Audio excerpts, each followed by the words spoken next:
মণিশঙ্কর দা আছেন, নিশ্চয়ই মণিশঙ্কর দা মনে থাকবে, বলা হয়েছিল যে তোমরা আমাকে ফ্রিতে দেখতে পাবে, টিকিট কেটে দেখতে হবে না। তার আগে শতাব্দী রায় তার আগে থেকেই হল রিলিজ সিনেমা বন্ধ হয়ে গিয়েছিল। তারপরে তিনি সেই ধরনের মন্তব্য করেছেন। মিমি চক্রবর্তী যিনি নিজের এলাকায় যান নিয়ে একটার পর একটা বিপর্যয় হয়ে যাওয়ার পরও যখন তিনি গেলেন তখন তিনি হাতে গ্লাভস পরে যাচ্ছিলেন। সেই সময় নুসরাত জাহানকে বসিরহাটে মানুষজন খুঁজেই পায়নি, সন্দেশখালীর সময় যখন এত সিরিয়াস অবস্থা তাকে দেখতে পাওয়া যায়নি। অর্থাৎ এই জিনিসগুলো নিয়ে এসে শুধুমাত্র ভোটের ময়দানে বাজিমাত করতেছ, আর কোনো উদ্দেশ্য আছে কি? দেখুন, আমি ব্যক্তিগতভাবে মনে করি যে পার্লামেন্টে যারা যাবেন তারা একটুখানি মিনিমাম একটা শিক্ষাগত যোগ্যতা তাদের থাকা উচিত। যখন আপনি আলোচনাটা করবেন রচনাকে নিয়ে, আপনাকে সেই সময় লকেটকে নিয়েও আলোচনা করতে হবে। দিদি যখন বলছিল যে তিনি কিছুই জানেন না রাজনীতি সম্পর্কে, লকেট যখন প্রথম ছিল তিনিও কিন্তু কিছু জানতেন না। ফলে ওই প্রথমটা যখন আপনারা বিজেপিতে প্রার্থী করেছেন তখন সেটাও ভাবা উচিত ছিল। আমি দেখেছি যে কিছু যাদের চলে না, অনেকে মানুষরা বলে যাদের সিনেমা টেনেমা চলে না তখন তারা একটা আস্থানা খোঁজে ওই ডায়েট ইন্ডিয়ানিস ক্যাটাগরিতে চাকরি পাওয়ার মতো। রচনা বন্দ্যোপাধ্যায় তবুও একটা কাজকর্মের মধ্যে আছে এবং পপুলারিটির মধ্যে আছে, সেই সময় তিনি ভোটে দাঁড়িয়েছেন।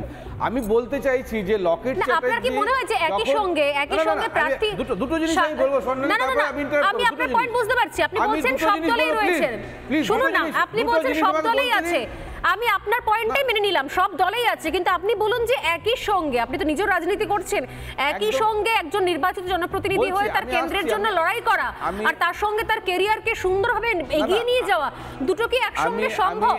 আমি আসছি ওটাতেই, আমি দুটো কি একসঙ্গে সম্ভব? আমি বলছি যে এই রাজ্যে নেই। 19 সালে মণিশঙ্কর দা অন্যান্য রাজ্য রয়েছে যারা বিনোদন জগৎ থেকে এসেছে কিন্তু অনেকেই এসে আর ফিরে যাননি। খুব জয়ললিতার উদাহরণই রয়েছে যারা আসার পর আর ফিরে যাননি। আপনি দেবকে বললেন তিনবার সাংসদ হতে যাচ্ছে, ও তো কেরিয়ার নিয়েও আছে আবার সাংসদ, তার নিয়ে কোনো অবজেকশন নেই। ওই এলাকার লোক তো বলে যে ওর মতো ভালো ছেলে হয় না, আবার ভোটে জিতেছে, আবার ভোটে জিতবে, এরকম উদাহরণ এখানেও আছে। আমি বলতে চাইছি আপনি দেবকে নিয়ে বলছেন, দেবের পার্সেন্টেজ দেখে নিন, সংসদে নিয়ে আমি বলছি তো, আমি দেবের পারফরম্যান্স দেখে নিন, আমাকে এবং সেই জন্যই দেবের মতো এক নম্বর হিরো সুপারস্টার আজকে ছাত্রছাত্রী বিভিন্ন জায়গা থেকে বিক্ষোভের মুখে পড়তে হচ্ছে। আপনাদের চ্যানেল বলছে বিক্ষোভের মুখে পড়েনি, আমাদের চ্যানেল কি কিছু সবাই বলছে যে যা চ্যানেলে দেখা যায় যা শোনা যায় সেটাই বলে। আর আপনি বলুন কোথাকার নিয়মে একজন প্রার্থী তার রিয়েলিটি শো এর অডিশন নিজের কেন্দ্রে করাতে পারে ভোটের 4 দিন আগে। এইটাই আমি যদি বিজেপির হয়ে কিছু না বলি তাহলে আমি অ্যাট স্টেজ বলতে পারবো না, এটাই যে প্রবলেম। রিয়েলিটি শো এর অডিশন নিজের কেন্দ্রে আমি এখানে বসে আমি কার হয়ে বলবো সেটা আপনি বলতে পারেন না, আমি বিজেপির হয়ে নাই বলতে পারি। আমার কথা হচ্ছে 19 সালে যখন লকেট চ্যাটার্জি দাঁড়িয়েছিল ওখানে তখন ভোটের পার্সেন্টেজ 45 এর মতো ছিল। তারপরে আজকের দিনে 7টা বিধানসভা ওখানে তৃণমূলের, 7টায়। আপনি লকেট চ্যাটার্জির তাহলে পপুলারিটিটা এতটা কমে গেল কেন? কি কাজ করেছেন উনি? এক, দুই হচ্ছে আপনি রচনাকে আপনি বিষয় গুলিয়ে দিচ্ছেন, আপনি বিষয় গুলিয়ে দিচ্ছেন স্যার, বিষয় গুলিয়ে দিচ্ছেন। ওয়ান কোয়েশ্চেন ছিল, একটাই পয়েন্টেড কোয়েশ্চেন ছিল যে নির্বাচনে ভোট পেতে কি করে নিজের কেন্দ্রে জনপ্রিয় রিয়েলিটি শো অডিশন কোন প্রার্থী করাতে পারে?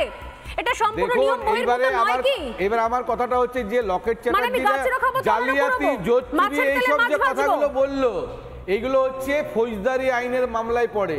আপনি বলুন কোন সেকশনের আন্ডারে পড়ে বলুন তো, কোন ইলেকশনের মিসকন্ডাক্টের মধ্যে পড়ে এটা করা? এই যে রুদ্রনীল ঘোষও বললো যে ইলেকশনে এটার স্টেপস নেওয়া উচিত ইলেকশন কমিশনের। কোন সেকশনের আন্ডারে পড়ে? এটা ইলেকশন ভায়োলেশনের আন্ডারে পড়ে?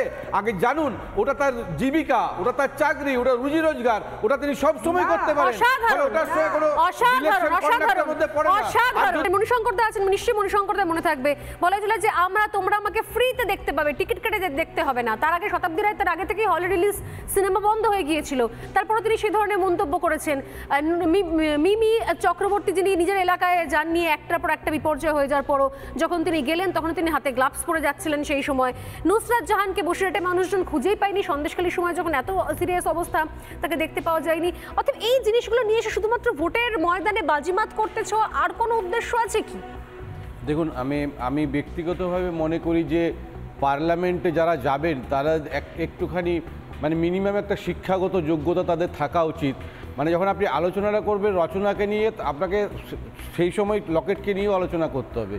দিদি যখন বলছিল যে তিনি কিছুই জানেন না রাজনীতি সম্পর্কে, লকেট যখন প্রথম ছিল তিনিও কিন্তু কিছু জানতেন না। ফলে ওই প্রথমটা যখন আপনারা বিজেপিতে প্রার্থী করেছেন তখন সেটাও ভাবা উচিত ছিল। আমি দেখেছি যে কিছু কিছু যাদের চলে না, অনেকে মানে মানুষরা বলে যাদের সিনেমা টেনেমা চলে না তখন তারা একটা আস্থানা খোঁজে ওই ডায়েট ইন্ডিয়ানিস ক্যাটাগরিতে চাকরি পাওয়ার মতো। রচনা বন্দ্যোপাধ্যায় তবুও একটা মানে কাজকর্মের মধ্যে আছে এবং পপুলারিটির মধ্যে আছে, সেই সময় তিনি ভোটে দাঁড়িয়েছেন। আমি বলতে চাইছি যে লকেট আপনার কি মনে হয় যে একই সঙ্গে প্রার্থী দুটো জিনিস আমি বলবো, আমি আপনার পয়েন্ট বুঝতে পারছি, আপনি বলছেন সব দলেই রয়েছে, শুনুন না, আপনি বলছেন সব দলেই আছে, আমি আপনার পয়েন্টটাই মেনে নিলাম, সব দলেই আছে, কিন্তু আপনি বলুন যে একই সঙ্গে, আপনি তো নিজের রাজনীতি করছেন, একই সঙ্গে একজন নির্বাচিত জনপ্রতিনিধি হয়ে তার কেন্দ্রের জন্য লড়াই করা আর তার সঙ্গে তার ক্যারিয়ারকে সুন্দরভাবে এগিয়ে নিয়ে যাওয়া, দুটো কি একসঙ্গে সম্ভব? আমি আসছি ওটাতেই, আমি দুটো কি একসঙ্গে সম্ভব? আমি বলছি যে এই রাজ্যে নেই, 19 সালে মণিশঙ্করদা অন্যান্য রাজ্য রয়েছে যারা বিনোদন জগৎ থেকে এসেছে, কিন্তু অনেকেই এসে আর ফিরে যাননি। খোদ জয়ললিতার উদাহরণই রয়েছে যারা আসার পর আর ফিরে যাননি। আপনি দেবকে বললেন 3 বার সাংসদ হতে যাচ্ছে, ও তো ক্যারিয়ার নিয়েও আছে, আবার সাংসদ, তার নিয়ে কোনো অবজেকশন নেই। ওই এলাকার লোক তো বলে যে ওর মতো ভালো ছেলে হয় না, আবার ভোটে জিতেছে, আবার ভোটে জিতবে, এরকম উদাহরণ এখানেও আছে। আমি বলতে চাইছি 19 সালে দেবকে নিয়ে বলছেন, দেবের পার্সেন্টেজ দেখে নিন সংসদে, আমি বলছি তো, আমি দেবের পারফরম্যান্স দেখে নিন, আমাকে এবং সেই জন্যই দেবের মতো এক নম্বর হিরো সুপারস্টার আজকে ছাত্রছাত্রী বিভিন্ন জায়গা থেকে বিক্ষোভের মুখে পড়তে হচ্ছে। আপনাদের চ্যানেল বলছে বিক্ষোভের মুখে পড়েনি, সবাই বলছে যে একটা যা চ্যানেলে দেখা যায়, যা শোনা যায় সেটাই বলে। আর আপনি বলুন কোথাকার নিয়মে একজন প্রার্থী তার রিয়েলিটি শো এর অডিশন নিজের কেন্দ্রে করাতে পারে ভোটের 4 দিন আগে।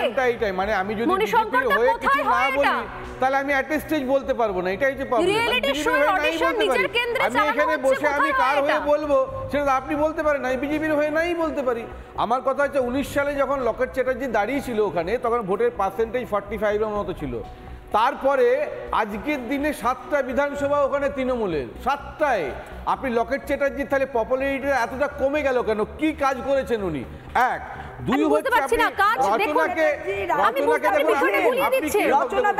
বিষয় গুলিয়ে দিচ্ছেন স্যার, বিষয় গুলিয়ে দিচ্ছেন। কোয়েশ্চেন ছিল, একটাই পয়েন্টেড কোয়েশ্চেন ছিল যে নির্বাচনে ভোট পেতে কি করে নিজের কেন্দ্রে জনপ্রিয় রিয়েলিটি শো এর অডিশন কোন প্রার্থী করাতে পারে, এটা সম্পূর্ণ নিয়ম বহির্ভূত নয় কি? এবার আমার কথাটা হচ্ছে যে লকেট চ্যাটার্জি জালিয়াতি জোচ্চুরি এইসব যে কথাগুলো বললো, এইগুলো হচ্ছে ফৌজদারি আইনের মামলায় পড়ে।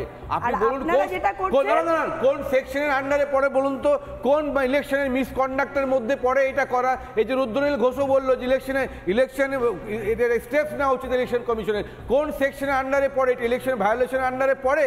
আগে জানুন, ওটা তার জীবিকা, ওটা তার চাকরি, ওটা রুজি রোজগার, ওটা তিনি সব সময় করতে পারেন, ওটার সঙ্গে কোনো ইলেকশন কন্ডাক্টের মধ্যে পড়ে না।